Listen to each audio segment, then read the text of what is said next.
name is Knowler. I live in Houston, Texas, and I've been playing old-time music, I guess, for 2 or 3 years now. I come from a bluegrass flat-picking guitar background and a jazz background. My old-time journey was I was playing with a band called the Fossil Lickers, and we were up the East Coast, and we fortuitously landed at Clifftop. I guess that would have been 2017, and I was a bluegrass flat picker, as I said, and I really,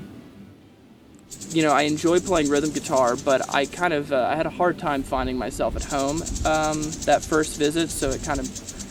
pushed me in the realm of the banjo, and I picked up clawhammer banjo immediately after I got back from Clifftop, and then tried to work on my backup styling so that I'd have something more meaningful and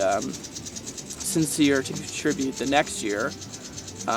which was an entirely different experience altogether, but that kind of started the snowball. Being kind of a wordy bluegrasser, I found there's this element of what I call hyperliterality, which is this kind of these, I want to say, plastic sounding melodies. They are fiddle melodies, but they're learned from other guitar players. So having that background, I had a lot more notes to contribute, so to speak, than your standard old-time backup player, but I wanted to find a way of reconciling both my bluegrass tendencies and the sincerity that I was feeling from old-time music. So I kind of bring a little bit of both of those things to mind when I'm playing, and I guess a big influence for me was Norman Blake, and he's kind of what I've analyzed later as I've looked at his styling a little bit more is that I wouldn't really classify him as a bluegrass guitar player per se, and his approach to guitar is just as much rhythmic as it is melodic, and vice versa. And I see him as coming out of the trajectory of Riley Puckett, which a lot of his backup fundamentals rest on, and him being from Georgia and them being from Georgia. I remember hearing or reading one time that he would spend a lot of hours early on in his development listening to the Skill Lickers. But then also a big influence on him was Mother Babel Carter, and how she would